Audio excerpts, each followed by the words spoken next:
Dans cette vidéo, nous allons voir la gestion des utilisateurs avec une interface homme-machine. Commençons par voir comment gérer les différents utilisateurs. Pour cela, nous allons dans l'onglet Gestion des utilisateurs et dans l'onglet Groupe d'utilisateurs. Par défaut, deux groupes d'utilisateurs sont créés. Nous pouvons créer plus de groupes, ce que nous allons réaliser. Donc, le premier groupe est le groupe administrateur, qui a le droit, l'autorisation de contrôle et de commande. Le deuxième groupe est le groupe utilisateur qui a uniquement le droit de commande. Et le troisième groupe est le groupe superviseur qui a tous les droits. Bien sûr, nous pouvons rajouter des autorisations si besoin.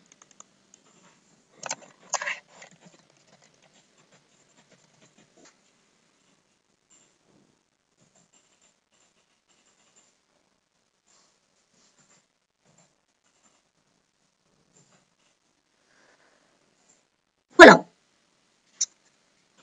Nous allons ensuite créer les trois utilisateurs. Admin, qui fait partie du groupe administrateur.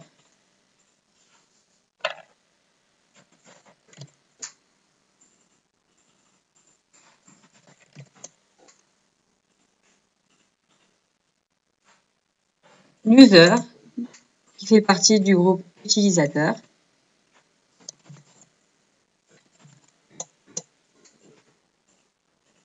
Et Caroline,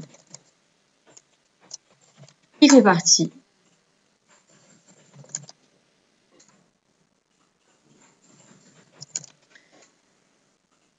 du groupe superviseur. Nous allons maintenant créer un bouton login et logout qui va permettre aux utilisateurs de se loguer et déloguer. Le premier bouton, le bouton login.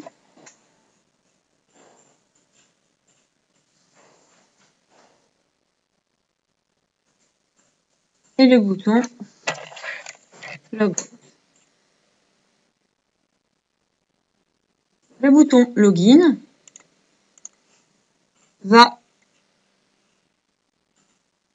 afficher le dialogue de connexion et le bouton login va déconnecter l'utilisateur. Sous le bouton login et logout, nous allons afficher le nom de l'utilisateur connecté. Pour cela, nous allons créer une variable HMI qui s'appelle nom utilisateur et qui est de type string. Nous retournons dans modèle et allons animer ce champ d'entrée-sortie avec la variable. Faut-il encore lire le nom de l'utilisateur? Pour cela, nous allons créer une tâche. Donc, dans planificateur des tâches, nous allons créer une tâche qui se déclenche en cas de changement d'utilisateur et qui va aller lire le nom d'utilisateur et le stocker dans le nom utilisateur, la variable que nous venons de créer de type string. Nous allons maintenant animer les boutons qui vont appeler les différentes pages que nous avons créées au préalable. Ce bouton va appeler la page paramètres. Pour cela, nous allons ajouter une image, ces deux images. L'image pour la gestion des utilisateurs et l'image pour la gestion des paramètres. Donc, nous allons choisir le bouton paramètres et ici le bouton gestion des utilisateurs avec les icônes correspondantes. Nous allons sécuriser ces boutons. Pour cela, nous allons dans propriétés, attributs, sécurité et nous allons dire que pour cliquer sur ce bouton, il faut avoir l'autorisation de contrôle. Ça veut dire que seuls les administrateurs et les superviseurs pourront avoir accès. Pour cliquer sur ce bouton, nous allons dire qu'il faut l'autorisation gestion des utilisateurs. Ainsi, seuls les superviseurs pourront accéder à cette page de gestion des utilisateurs. Nous allons maintenant créer les événements sur les boutons. Donc, sur le bouton paramètres, nous allons dire que lorsque l'on relâche le bouton, nous allons activer la vue paramètres. Nous faisons de même pour l'autre bouton. Nous allons activer la vue gestion des utilisateurs.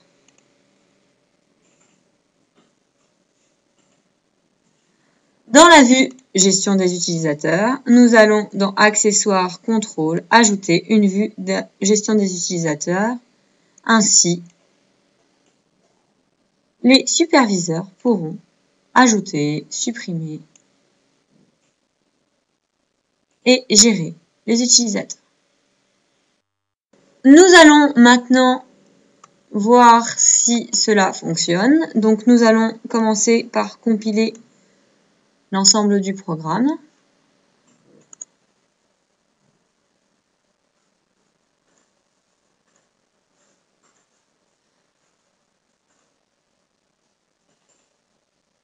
Donc là, il y avait une erreur puisque j'ai renommé le nom de la vue racine que j'ai nommée vue principale. Donc j'ai été modifier cela. Donc ça n'a rien à voir avec ce qui a été fait préalablement. Voilà, je vais me loguer en user.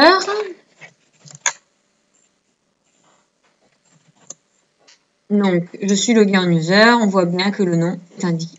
Lorsque je clique sur le bouton paramètres, je n'arrive pas à accéder à cette page puisque le niveau utilisateur ne me le permet pas. Je vais donc me déloguer et me loguer en admin, ce qui va me permettre d'accéder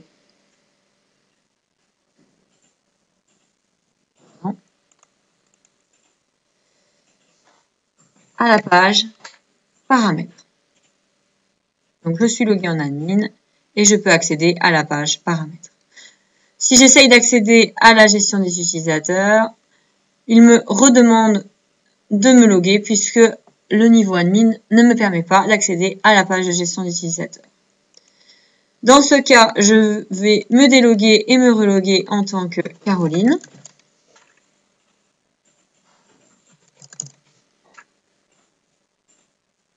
Je suis loguée en tant que Caroline et maintenant je peux accéder à la gestion des utilisateurs et par exemple créer un nouvel utilisateur